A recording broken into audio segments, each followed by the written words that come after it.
آج کی story especially in لڑکوں کے لیے ہے جنہیں اسموکنگ کرنے کا بہت زیادہ شوق ہے اینڈ آئی ایم شیور کہ اس ویڈیو کے بعد بہت سے لڑکے اس عادت کے بارے میں ضرور سوچیں گے اور شاید کہ اس چیز کو چھوڑ ہی دیں۔ جی ہاں، اس ویڈیو کو کمپلیٹ دیکھنے کے بعد آپ کی یہ بری عادت تو چھوٹ ہی جائے گی۔ آپ کی اس عادت کے ساتھ جڑا ہے ایک بہت ہی خوفناک واقعہ جو کہ ہمیں ہمارے سبسکرائبر نے شیئر کیا ہے۔ ویڈیو کو پورا دیکھیے گا تاکہ آپ کو پتہ چلے کہ اس کا انجام کتنا خطرناک بھی ہو سکتا ہے۔ یہ سٹوری ہمارے ساتھ شیئر کی ہے صفدر نے۔ اس سٹوری میں یہاں تک آ گئے ہو تو جلدی سے چینل کو سبسکرائب کر لو۔ چلتے ہیں صفدر کی اس ہارر سٹوری کی طرف۔ میرا نام صفدر ہے اور جو کچھ میرے ساتھ ہوا وہ میں آج تک کسی کو پوری طرح سمجھا نہیں پایا۔ یہ واقعہ دسمبر 2022 کا ہے۔ 2022 کی دسمبر کی وہ سرد رات میرے کزن کی شادی چل رہی تھی۔ اس کی مہندی کا ایونٹ تھا اور ایریا کے ایک خالی پلاٹ میں مہندی کا ایونٹ کا ٹینٹ لگا ہوا تھا اور وہ پلاٹ کافی بڑا تھا اور اس کے جو بیک سائڈ تھا وہاں پہ کافی کباڑ پڑا ہوا تھا۔ بہت اچھا ایونٹ چل رہا تھا، گانے چل رہے تھے، ہنستے مسکراتے لوگ وہاں گھوم رہے تھے جو کہ ہمارے گیسٹ تھے، اور ٹینٹ کے بالکل باہر باربیکیو کا سیٹ اپ تھا اور وہاں پر کھانا ریڈی ہو رہا تھا اور آہستہ آہستہ ٹینٹ میں جا رہا تھا۔ وہاں کافی سارا کچا گوشت رکھا ہوا تھا جس میں مسالہ لگا کے رکھا تھا باربیکیو کے لیے۔ لوگ ارد گرد گھوم رہے تھے۔ اسی دوران مجھے اسموکنگ کا خیال آیا کہ کھانا کھا لیا ہے، چلو اسموکنگ کرتے ہیں، جو کہ ایک بہت ہی بری چیز ہے، لیکن پھر بھی میں نے سوچا کہ چلو اسموکنگ کرتے ہیں۔ اور اس وقت میری عمر 20 سال تھی اور میں چھپ چھپ کر اسموکنگ کرتا تھا۔ ڈر یہی تھا کہ کہیں میرے ابو نہ دیکھ لیں۔ میں آہستہ سے ٹینٹ سے باہر نکلا اور پلاٹ کے کونے کی طرف جا کر اسموکنگ کرنے لگا۔ اندھیرا کافی زیادہ تھا وہاں پر اور ٹینٹ کی لائٹ بھی وہاں نہیں پہنچ رہی تھی، جیسے کہ میں نے آپ کو بتایا کہ وہ کافی بڑا پلاٹ تھا۔ ایک سائڈ پر ٹینٹ لگا تھا اور دوسرے سائڈ پر کافی زیادہ کباڑ پڑا ہوا تھا اور کافی اندھیرا تھا، تو میں وہاں جا کر اسموکنگ کرنے لگا۔ اچانک میرے دوست کی آواز آتی ہے، صفدر تمہارے ابو آ رہے ہیں۔ میرا دل زور سے دھڑکا۔ میں نے سر اٹھا کر دیکھا تو واقعی سامنے میرے ابو آ رہے تھے۔ میں نے سوچا کہ اگر اس لمحے انہوں نے مجھے دیکھ لیا اسموکنگ کرتے ہوئے تو آج نہ جانے کیا ہوگا، اس شادی میں میری مار پڑ جانی ہے۔ یہ سوچ کر میں کافی گھبرا گیا۔ میں نے پیچھے کی طرف قدم بڑھائے اور غلطی سے میں اس ویرانے کی طرف چلا گیا۔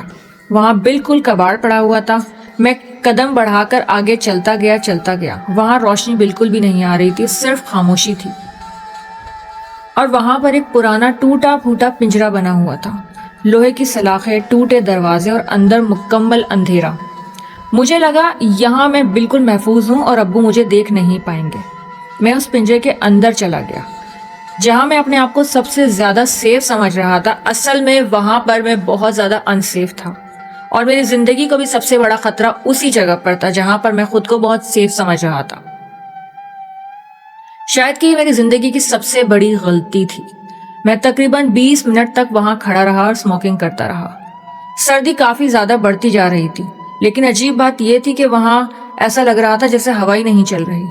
اس جگہ پر ایک عجیب سی بدبو تھی، ایک عجیب سیلن کی اسمیل، یا پھر ایک ایسی اسمیل جو کہ میں آپ کو بتا بھی نہیں سکتا، کسی چیز کے سڑنے کی اسمیل۔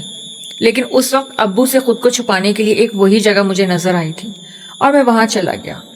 اس کے بعد 20 منٹ بعد جب میں وہاں سے باہر نکلا اور ٹینٹ کی طرف بڑھنے لگا تو اچانک میرے سامنے کا منظر بالکل دھندلا گیا۔ اس ٹینٹ کی جلتی ہوئی لائٹیں مجھے اچانک سے دھندلی لگنے لگی۔ میں 2-3 قدم اور آگے بڑھاتا گیا، لیکن ایسا لگا جیسے زمین گھوم رہی ہے اور میرے آس پاس کا جو منظر ہے وہ گھوم رہا ہے اور بالکل بھی نارمل نہیں تھا۔ اور دیکھتے ہی دیکھتے میری آنکھوں کے سامنے اندھیرا آنے لگا۔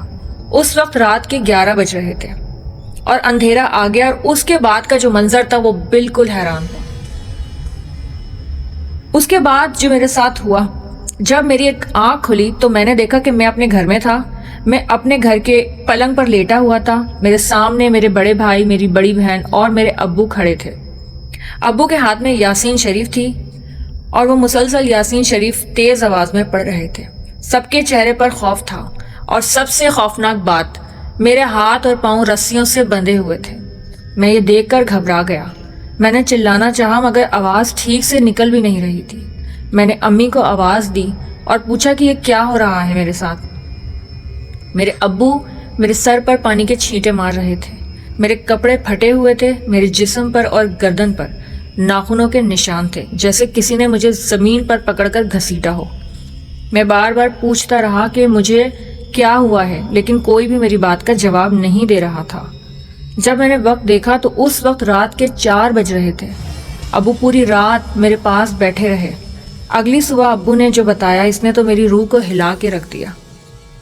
ابو نے کہا تم رات کو ٹینٹ کے پاس آئے تھے، تمہاری آواز بالکل بھی انسانی نہیں تھی، تمہارے منہ سے جانوروں جیسی چیخیں نکل رہی تھیں، چہرہ بالکل سفید ہو گیا تھا۔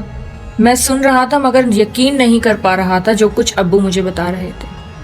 ٹینٹ کے باہر جو کچا گوشت رکھا ہوا تھا تم اسے زمین پر گرا کر جانوروں کی طرح کھا رہے تھے۔ لوگ ڈر کے ہمارے پیچھے ہٹ گئے، جو تمہارے پاس آتا تم اس پر حملہ کرتے۔ تمہارے منہ سے ملٹیپل آوازیں نکل رہی تھیں۔ ہم نے بڑی مشکل سے تمہیں گاڑی میں ڈالا۔ گھر لاتے وقت تم ہم پر بھی اٹیک کر رہے تھے۔ گھر لا کر ہم نے تمہیں باندھا اور تم پر دم کیا، قرآنی آیات پڑھ کر تم پر دم کیا۔ تم زور زور سے ہنس رہے تھے اور ایک بھاری آواز میں تم نے کہا کہ کوئی فائدہ نہیں ہے، اس کو ہم مار دیں گے۔ اور تمہاری اس ساری حرکت سے یہ چیز واضح ہو چکی تھی کہ تم پر کوئی خطرناک مخلوق مسلط تھی، اور اس کے بعد تم بے ہوش ہو گئے۔ پھر ابو نے مجھ سے پوچھا کہ تم کہاں سے آئے تھے، اس وقت تم کہاں گئے تھے؟ تو میں نے سب کچھ سچ سچ بتا دیا کہ میں اس وقت اس ٹوٹے پنجرے میں گیا تھا جو کہ اس پلاٹ کے بالکل کارنر پر بنا ہوا تھا۔ جو کچھ بھی تھا میں نے ساری بات اپنے ابو کو بالکل کلیئر بتا دی۔ ابو کا رنگ ہی بالکل پیلا پڑ گیا ساری بات سن کر، اور پھر ابو سمجھ گئے کہ جس ویرانے میں گیا تھا وہیں سے ساری کہانی شروع ہوئی ہے۔ خیر اس کے بعد کچھ دن بالکل نارمل رہے اور بالکل صحیح۔ کچھ دن بعد اچانک ایک رات کو میرے ساتھ پھر وہی کیفیت شروع ہو گئی، اور اس کے بعد مجھے کنٹرول کرنے کے لیے صرف ایک ہی راستہ نظر آتا تھا۔ میرا بڑا بھائی، میرا چھوٹا بھائی اور میرے ابو مل کر مجھے رسی سے باندھ دیا کرتے تھے، ورنہ یا تو میں انہیں کوئی نقصان پہنچا دیتا یا خود اپنی ذات کو، کیونکہ جب بھی مجھ پہ وہ چیز مسلط ہوتی تو میں کسی نہ کسی کو مارتا۔ یہ میرے ساتھ ہوتا تھا، اور جب وہ چیز اتر جاتی تو میرے جسم میں شدید تکلیف ہوتی۔ میرے ابو نے اپنے آس پاس جتنے بھی عامل تھے سب کو میرے بارے میں بتایا اور اس چیز کے بارے میں پوچھا کہ آخر یہ کیا ہے۔ تو ان سب نے یہی کہا کہ بھائی ہم اس کا علاج نہیں کر سکتے، تمہارے بیٹے پر ایک نہیں بلکہ پورا خاندان ہے، ملٹیپل ہے، اور ہم اس کا علاج نہیں کر سکتے۔ اور جب انہوں نے کچھ نشانیاں پوچھی تو ان نشانیوں میں یہ تھا کہ جب بھی میرے ساتھ ایسی کوئی بھی کنڈیشن ہوتی تھی تو میں ہمیشہ گوشت کھانے کی کوشش کرتا تھا، اپنے فریج کے پاس جاتا اور کوشش کرتا تھا کہ وہاں سے گوشت نکال لوں۔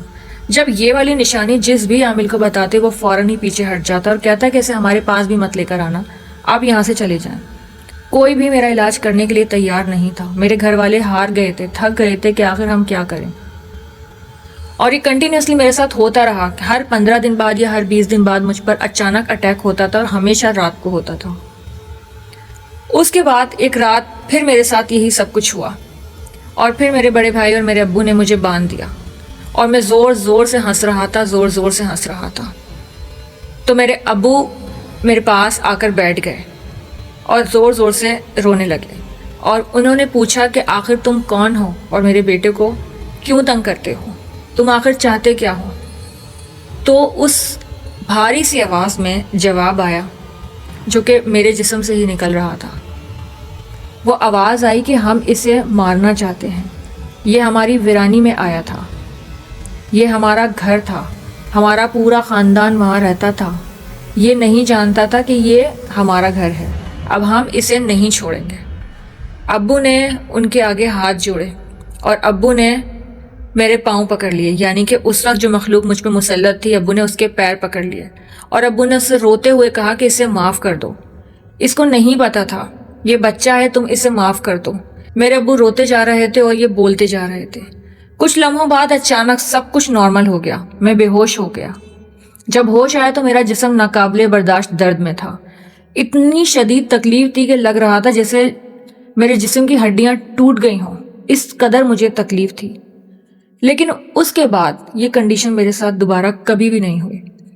اور یہ واقعہ جو میں نے آپ کو بتایا یہ 2022 کا ہے اور یہ 2026 چل رہا ہے، اور الحمدللہ اس دن کے بعد سے لے کر اب تک میرے ساتھ ایسی کوئی بھی کنڈیشن نہیں ہوئی اور سب کچھ بالکل نارمل چل رہا ہے۔ یہ سٹوری تھی صفدر کی جو انہوں نے ہمارے ساتھ شیئر کی، اور اب اس سٹوری کے بعد میں آپ سے یہ کہنا چاہتی ہوں جتنے بھی مرد حضرات اسپیشلی وہ ٹین ایجرز لڑکے جو اسموکنگ کرتے ہیں اور ایسی ہی ویرانی جگہوں پہ جا کر اسموکنگ کرتے ہیں کہ ان کی فیملیز ان کو نہ دیکھ لیں، تو دیکھیں اس کے بعد آپ کے ساتھ یہ ریزلٹس بھی آ سکتے ہیں، اور یہ بہت ہی خطرناک واقعہ ہے جو صفدر کے ساتھ ہوا۔